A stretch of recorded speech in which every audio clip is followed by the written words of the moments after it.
having a heat wave, a tropical heat. Well, you are. Yeah. Anyway, welcome to Gracefully and Frankly, episode 185. I'm Erin Davis. I'm Lisa Brantz, and we got a bunch of new listeners. We'd like to say welcome. Thanks for coming aboard. Yep, we have no idea where you came from, the mothership, or what it is, but we're so glad you're here. But a special thank you to every one person who has been here from the get-go or just joined us along the way. We like to think we've gotten better over the preceding 184 episodes. If not, what are we here for, right? Right. I always want to tell people, please don't start at episode 1. Please pick out something that you like the description of and start there. But yeah, that's a great idea. Not up to me, no. Yeah. So, yes, most of Canada under notable heat this week. I mean, we know July, it's going to be hot in Canada for the most part, but you guys are suffering through it once again. Your husband's favorite time of the day is in the sauna because it's probably a relief. Yeah, well, it's in the cool basement, right? I just literally don't go outdoors. I went out the other day only to shoot a silly video about how few tomatoes I had, and that was it for the day. Back inside, it's just too hot. I mean, the Humidex is 42. It's silly. Yeah, well, you're also playing nursemaid to Cuddles. And last week we got an update on the emergency visit and the hours and hours waiting and you having to do injections daily. So are you just about at the end of that road, or how's he doing? How are you doing? Last one last night. Oh. Yay. You know, it got a lot easier after hiring a vet tech to come in and do it right in front of me again. But he is just to the point where he was just like, yeah, okay, you're going to pick me up. I hate it, but I know what's going to happen. He doesn't even fuss, nothing. He's feeling so good. And he must know that we're trying to do something good for him. So, and I've heard from lots of people, Erin, who have had to do this with their cat. I'd never heard of it before. So it's made me feel a lot better about it. How does one get a vet tech? Do you just Google one near me, or did your vet recommend one? How did that work? I went onto Facebook on our Port Stanley activities page and I searched for veterinarian home visit because I know there are a couple of sort of vets on the go. And this woman came up. I actually contacted one of the vets and they were way too expensive just to come in a bunch of times. I thought I might have to have them come more than once. I mean, they're worth it, don't get me wrong. But then this vet tech showed up as she does home house calls after her regular day job. And she lives not that far away. So it was just perfect. She came for, half an hour, answered all our questions, did the injection, showed us how it was done. It was great. I'm going to ask the question everybody's wondering. What does that cost? It was $50. Okay. And it would have been 3 or 4 times that to have the veterinarian come. Oh, yeah. So, yeah. And at the time, I didn't know if I was going to be able to do this thing because you have to puncture his skin and it's a big, hairy needle. It's not hairy, but you know what I mean. Good. It's hairy by the time you get done with it. Oh. And every time I've showed it to someone, Erin, I stab myself. Every single time. So I stopped showing the needle to anybody. Our wonderful neighbor Carol wanted to see what it looked like, and somebody else wanted to see it. Every time I stab myself. So this is why we can't be influencers. This is why we don't do videos for things, right? We have sponsors on this show, but we don't get out there and do things because we're going to hurt ourselves. Yeah. This is why I didn't go into healthcare. Right. Because, did you ever see that old, and I'll share it on the Facebook page, clip of Tim Conway? Yep. And yes, and Harvey Korman in the dentist's office. Of course, right. It's classic. It is a classic. And Tim Conway just keeps accidentally injecting himself. That's me as a nurse. Wow. So, yeah. Wow. Okay. Well, thanks for fair warning. That's good. And great update on Cuddles. Thanks for that. I'll tell you, what's an injection of feeling good these days? It's just so nice to settle in after a day of whatever, click on Netflix and watch Little House on the Prairie. I'm so hooked, and I'm feeling so bad that we're getting down to the last 2 episodes because goodness knows how long it takes to shoot an entire episode back in the 1880s on the prairie. It's going to take a while. They all have to stand still for so long and not smile. And then you got to wait till the post office is built so you can send the reels and get them edited. No, but seriously, Little House on the Prairie is just the sweetest lemonade for a hot summer evening these days. Have you caught on to it? We've watched 2 episodes so far, and I like it. I like some performers better than others. I think the Osage neighbor is gorgeous, but looks way too much like a fashion model. I think his name is Dances with Sephora. Oh, but his skin is too perfect. His hair's too perfect. These kinds of things bug me. But I love the performers, and I'm really warming up to them. And of course, the more that come into the series, the more you remember, oh yeah, that guy was this, or oh yeah, this was this. I think we're going to really like it. It's just I have to get past a couple of the little things that my crazy little brain tells me. Yeah. Well, I love the Osage neighbor. I'm not going to lie. He's delicious. He is. He's too delicious, though. He doesn't look like he's got a callus. Well, he's a businessman now. I don't know. But you're right. They're supposed to be all roughing it here in the woods in Kansas and, the prairie in Kansas, because they mention the prairie all the time. But can we talk about Charles Ingalls? Oh, my goodness, what a gingham-wrapped snack he is. Oh, come to my picnic. You know who I love, her performance-wise, is the woman who plays Ma. Caroline, yes. Yes, and I looked her up, and her first name is Colby. That's all I can remember. But she hasn't really been acting all that long, and I think she's just fantastic. And the kids are great, and they are. I used to so dislike the character that Karen Gracefully played on the OG LHOTP back in the 70s and 80s when we watched it, because it was all, oh, Charles, oh, Laura. Yeah. It was just like, toughen up, lady. You're out there having babies in the outhouse. Go and, be goodness. Well, there's got to be a catcher in there somewhere. But honestly, I didn't really cotton to that character at all. But instead of a Nellie Olson, I think we've kind of got the store owner and Nellie Olson all wrapped up in one with their persnickety, know-it-all, gossipy neighbor. And I think that's going to work out quite nicely, too, in terms of characters. But don't want to give too much away. Please don't, because it's getting kind of interesting, wondering where things will go. Yeah, well, it's just a feel-good show if you have Netflix, and I cannot recommend it highly enough. I've been telling all my neighbors about it. Just shouting out the window like they would have.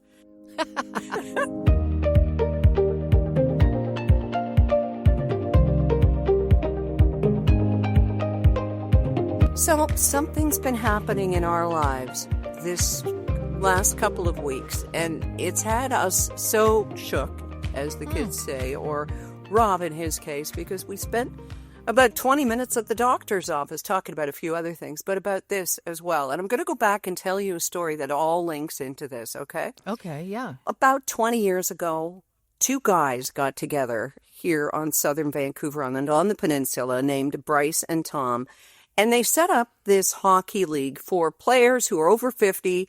They're old-timers in the parlance of the age group, and just for guys who aren't good enough to play against the real good ones, but really just want to play hockey. So they became the Retreads, and so Rob joined the Retreads when we came to the island and got to meet Tom and Bryce quite a bit, but they eventually, Tom and Bryce, aged out, and they would still come for hockey games and just to have free coffee for life with the guys who so appreciated them. And these 2 men were the best of friends. Rob was very sad when he got an email message from his hockey buddies about a week and a half ago that Bryce had passed away. And it was quite sudden and, mid-80s. And to anybody younger than 60, mid-80s seems old. But we're here to tell you it's not. And he died suddenly. And the first thing Rob did was picked up the phone, left a voice message for Tom, and expressed his condolences that his best buddy had died. Well, now we don't even know if Tom got the message because Tom up and died. No. Isn't that something? I mean, these 2 guys who were joined at the hip replacement, And they both died like within a week of each other. And they weren't sick, like it wasn't kind of expected. No. So it made us think, well, first off, it took Rob out at the skates because he's thinking, and this happens as people age. And anyone in their 90s will tell you one of the hardest things of living that long is losing all of your friends. Oh, yeah. But Rob at 72 shouldn't be losing friends, although he does hang out with a lot of people who are older than he is. So, he was talking with the doctor about this and how it's just really taken him down and talking about ways to deal with it and that sort of thing. But then I got to thinking, Lisa, about broken heart syndrome. And I know it's an actual medical thing. And I wonder if that's what happened to Tom.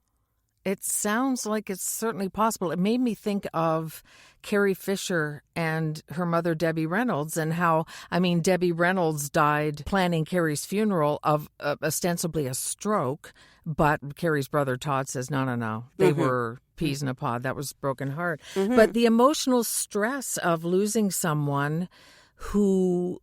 there's a real name for it. It's called Takotsubo cardiomyopathy. I looked this up. I'm not a doctor. The heart muscle weakens because of intense emotional or physical stress. So, like you said, it is an absolute real thing and can take you out if you're too distraught over the loss of somebody close to you. An actual thing. Well, I believe in it. I believe in it. Oh, for sure. We had such a dear friend who died about, it was 2003-ish, so let's say 20 years ago. His wife immediately had a heart attack, and she said, no, I'm not going to leave my kids with, 2 funerals to plan. But on a very sweet note with Bryce and Tom, their memorial is going to be, their widows got together. It's a joint memorial, and it's being held tomorrow, and all the hockey guys are going to be there. Oh, that just makes my heart swell. Oh, that's wonderful. I said to Rob, wouldn't it be nice if you guys could do a hockey stick honor guard or something? But it's going to be kind of a drop-in thing, so I don't know. Maybe they can take the gloves off and punch each other. I'm not sure how they would. Everybody loses a tooth. That's right, those who still have them. But yeah, so that was just, to me, the sweetest, saddest story of 2 buddies who just... we're meant to be together in this life and the afterlife. It doesn't get much sweeter. Makes you think like Bert and Ernie. What would happen to Bert? Like, right? Yeah.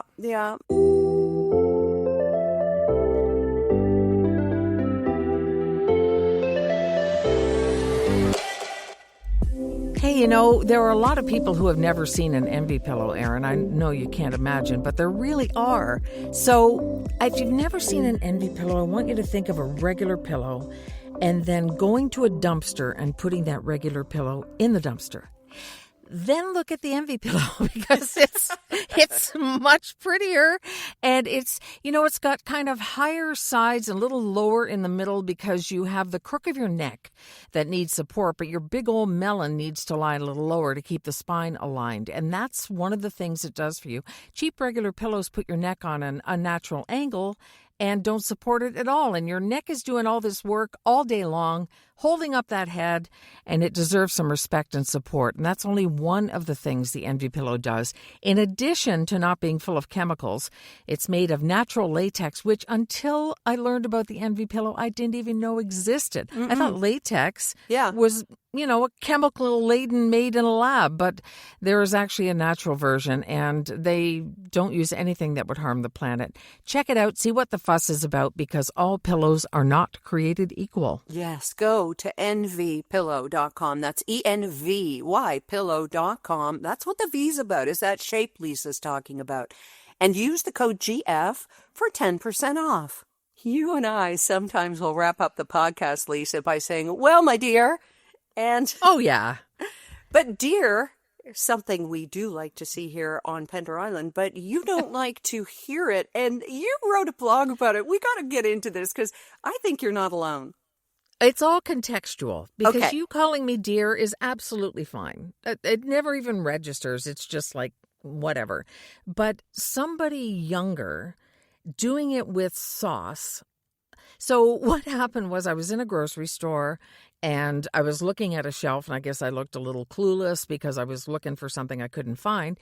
And a guy came over to me, a guy who worked there, which was great because when does that ever happen? Mm-hmm. He came over and I would guess he was in his late 50s, mid 50s. And he talked to me like I was frail, fragile, simple, all those things wrapped up into one. Just the way can I help you find something, dear? Oh. And, oh, yeah, there's just the way it came out of his mouth. Now, yes, it may have come out in his mind helpful and respectful and whatever else. To me, I just wanted to throat punch him and say, do I seem fragile and frail now? But, yeah, it was not appreciated. And a lot of people wrote comments about when I posted the blog post about how they can't stand it. And the first time they were called ma'am and all that kind of thing. It's, ma'am you get used to eventually because, okay, that's an adult woman. But this dear just sounded like he was ready to give me my pudding. And, it wasn't appreciated. How do you feel about being called dear? I don't know that I've gotten it yet, Lisa. Bitch. No, I'm kidding. I know.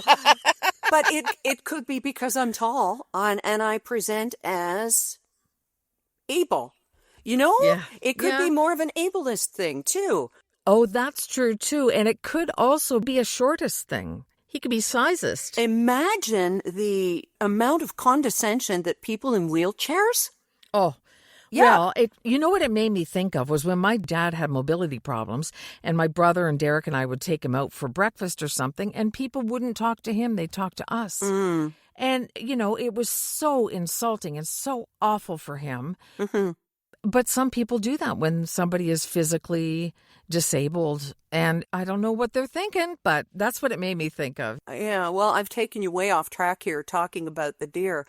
But you know what really, really bugs me is seeing younger women called sweetie. And I've seen this. I have a friend who does it when we go out. He'll call the bartender or the server or the flight attendant sweetie.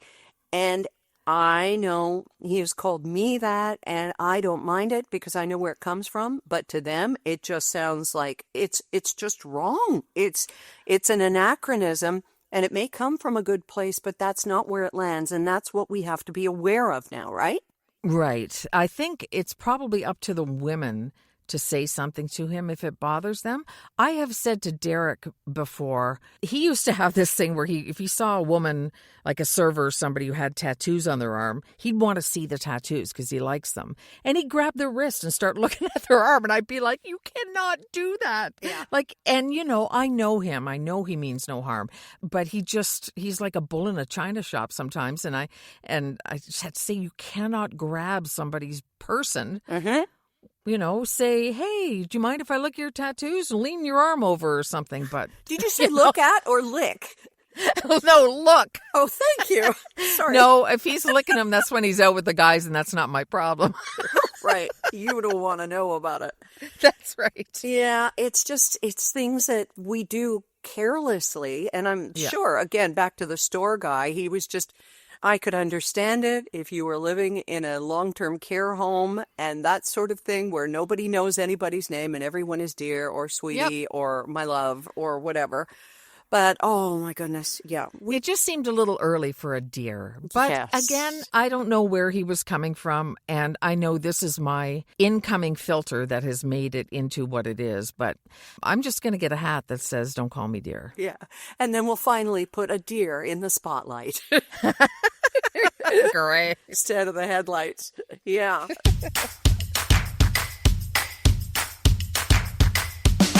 It's funny to think that your joints can hurt in the heat because we've talked about pain in the wintertime when that synovial fluid kind of freezes up. But it can affect your joint pain, and so many Canadians are going through terrible heat right now that there was a newsletter from sierrasil.com, and you can subscribe or you could just go there and read it. And one of the tips, Lisa, that jumped out at me was hydrate like your joints depend on it, because they do. That cartilage, the slippery protective cushion inside your joints, it's made up of about 80% water, acts like a sponge. So when you're fully hydrated, the sponge absorbs shock efficiently. So you got to make sure that you hydrate. Drink water before you feel thirsty. It's like you telling me to put on sunscreen before I go out and 20 minutes before. I've been thinking about that for the last week or so since you and I talked about it. Thank you very much. And one of these days you'll do it. No, I am doing it. I'm not just thinking about it. I'm actually doing it. Excellent. I learned something from this podcast. And if you learn anything from this podcast, it's that you should check out Sierra Sil. These capsules that are anti-inflammatory, they're all mineral. They're so good for you. And they come with a guarantee. If they don't change your joint pain within 14 days, staying hydrated, you get your money back. Check them out, sierrasil.com, Sierra like the mountains, SIL.com, and your GF code will get you 14% off your purchase. Do you smell it? That smell. The kind of smelly smell. The smelly smell that smells. Smelly. Oh, geez, this guy sounds like me. Anchovies. Why is that? What's that smell? Well, no, it's not anchovies, but in my case, it's usually diesel fuel, it's fuel pollution, or it's wood smoke. We're talking about an actual thing, and it's called phantosmia. Phantosmia. And I've been looking this up, Lisa, because I've been suffering from it, along with about 5% of the population. So I realize this isn't hitting everybody, but somebody listening, besides my friend Nancy, someone listening knows exactly what I'm talking about, where you have phantom smells. So what? A smell that you smell even though it's no longer around? Correct. There are triggers for it. Paint is a trigger. I found that. Riding in the convertible on the open road close to the highway, that's a trigger. Having a truck in front of me spewing stuff, that'll be a trigger. And then it stays with me literally for days. If there's smoke in the cabin because of the wood fire, stays with me for days and it's no longer there. And it's called phantosmia. So somebody else has to have this. And the first thing you think of is, well, is it a brain tumor? And that's one of the things that they rule out first. And I'm not concerned that I have one. Right. But it's just a thing, and you have to retrain your olfactory senses, your smell senses, to trigger two other things. And some of the things you do include smelling different essential oils during the day. That was my next question. Yeah. Eucalyptus is a good one, apparently. I don't happen to have any of that around. But also lining your nostrils with coconut oil. So now I keep a little tiny tub of coconut oil and a Q-tip in the door of the Mini. And I'm going to be keeping it in the other car for when we're on the ferry so that I don't allow those fumes to kind of plant themselves in my nose. Isn't it weird? It is kind of weird. When you started talking about lining your nostrils, I was thinking about wallpapering. Well, anyway. That's right. It's taking it down that hurts. Trust me. Oh. Now, you have to have smelled the smell, and then it just doesn't leave. That's right. And it can be only an inkling of a smell. If somebody blows out birthday candles, that's it. I'm triggered. So it's just one of those crazy, crazy things. And a saline wash, like using a neti pot, waterboarding yourself is what I call it. That also helps. But I just wanted to let other people know that if you have this thing, and who knows, it could be postmenopausal because so many stupid things are, like a runny nose and itchy ears. It could be postmenopausal. But if you have it, you're not alone. Wow. Yes. I'd never heard of that before. I know I'm annoyed by certain smells, but I think everybody is. Yeah. Why can't it be something nice? Why can't it be lavender? I know. Instead, it's like farts or diesel or whatever, right? Imagine the farts of Vin Diesel. They must be really something. I can't imagine he's got a good diet. Jeez. Potato-based Vin Diesel. Well, we lost a couple of celebrities this week of note, and so much love coming out for Sam Neill. Yeah. The New Zealand actor who burst into our hearts, of course, with Jurassic Park, but he was in The Piano. I remember him from Peter Rabbit. I think he was the farmer who died in Peter Rabbit. Sam Neill, 78, seemingly his non-Hodgkin's lymphoma had gone into remission. He had just announced it, and everybody was like, okay, we can breathe a sigh of relief about Sam Neill. Yeah. Not so much. Yeah, and then Bonnie Tyler and Randy Mantooth. Did you have a favorite when you were watching Emergency as a kid? Oh, Randy Mantooth was my man. He was my first grown-up crush. He wasn't just a teen idol. He was like a real man. And I was listening to an interview with him because I went down a little rabbit hole after, and he was talking about how he didn't even know what a paramedic was when he took the role. Yeah. All they did to increase the profile of and the ubiquitousness of paramedics. And I mean, we were so influenced by TV back in the day because we didn't have the internet. That's true. Yeah. But one by one, the folks we grew up with, and I guess we're just getting used to it as every generation has. It's just reality. Yeah, it is. Oh, you know what? We didn't hear from Carol about whether or not the Kiwi idea for sleep had worked for her. So I had an idea. Uh-huh. Why doesn't everybody call us, everybody in the world, whenever they have something great they learned that they want to share? Go to gracefullyandfrankly.com, click on the little microphone, tell us something you learned that you want the rest of us to know. There are so many things that we have shared and talked about that are new to us that we didn't know that are better for our lives. All sorts of things, including, the Kiwi trick. Yeah, it didn't work for me long term, but it's certainly working for my friend Carolyn and other people. So yeah, you never know. Okay, pretend you're a caller and tell us the fascinating fact that you've been dying to share with us this week. Like if you were leaning over, Lisa and I were sitting in a coffee shop having our chat for a half hour every week, as we do on Gracefully and Frankly, what would you lean over and say? Oh, my dear. No. Oh, ladies, you got to know this. This isn't going to change anyone's life, but I was shocked, I tell you, to listen to Candice Bergen on a podcast or other, I can't remember which one, and she was living with a record executive in Hollywood. They were together, and a man came to the door, and it was this creepy little guy with a mustache asking for her boyfriend, and she said, no, he's not home. Her boyfriend said to her, after she got the guy away, said to her, we're moving, and he said, when? And he said, now. That was the house where Sharon Tate and everyone else was murdered by the Manson family because they were coming for Candace's boyfriend, who wouldn't give Charles Manson a record deal. Terry Melchior, right? I never knew his name. I didn't catch his name, but I had no idea that Candice Bergen had been living with him. Wild. It was just a wild story. I mean, she's got a million great stories, but no kidding. Missed it by that much. It's incredible. Yeah. So that's my story. That is interesting. Yeah. And we'd say, okay, thanks. Thanks so much for calling with that. That is amazing. And then you and I would go on to talk about other people who just kind of dodged the bullet, like the one who got off the plane when Buddy Holly and Big Bopper and Richie Valens all went down. Waylon Jennings. Waylon Jennings gave up his seat. That's right. Yeah. There's all kinds of stuff. And we're not hurting for things to talk about, but we also love engaging with you. And we really like that connection we have with you. So let's keep it up. gracefullyandfrankly.com. Click the microphone and then tell us who you are and where you're from. That's all there is to it. Or vent it in a nice way. Share your stuff. That's great. We would love to hear from you. We'd call you, but then it'd get weird and you'd have to block our number and all that kind of stuff. So there you go. Well, listen, thanks again if you've just found us. And if you are here from the get, we appreciate you so much. Because who would we tell our twits to? Are you ready for this week in Totally Stupid or...